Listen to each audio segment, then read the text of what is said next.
નમસ્કાર.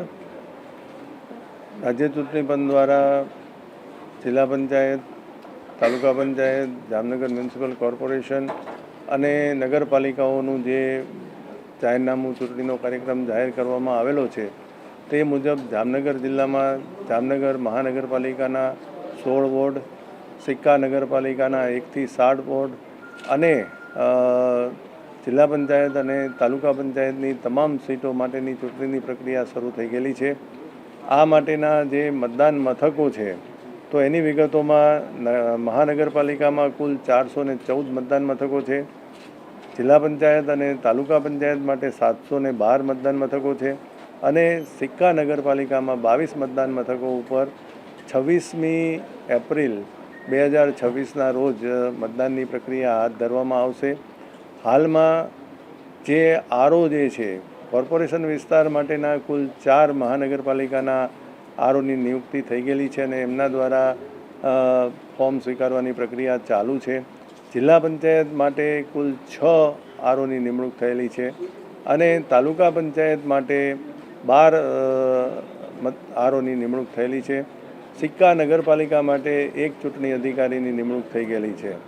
મતદારોની વાત કરીએ તો જામનગર મહાનગરપાલિકામાં 4,42,829, સિક્કા નગરપાલિકામાં 19,409 અને જિલ્લા તાલુકા પંચાયતમાં સમગ્ર જિલ્લામાં 5,26,569 મતદારો મતદાનનો અધિકાર ધરાવે છે. હાલમાં મતદાન મથકોને ફાઇનલ કરવાની પ્રક્રિયા ચાલુ છે. ડ્રાફ્ટ યાદી પ્રસિદ્ધ કરી દેવામાં આવેલી છે. આજરોજ રાજકીય પક્ષો સાથે પરામર્શ કરી અને આ યાદીને ફાઇનલ કરી દેવામાં આવશે. ચૂંટણીને લગતા જે કંઈ નોડલ અધિકારીઓ છે એની પણ નિમણૂક કરી દેવામાં આવેલી છે અને આ પ્રક્રિયા માટે જે જાહેરનામાઓ જરૂરી છે એ પણ પ્રસિદ્ધ કરી દેવામાં આવેલા છે અને ચૂંટણી શાંતિપૂર્ણ રીતે થાય તે માટે જરૂરી અટકાયતી પગલાઓ પણ પોલીસ ડિપાર્ટમેન્ટ સાથે સંપર્કમાં રહી અને લેવામાં આવી રહેલા છે.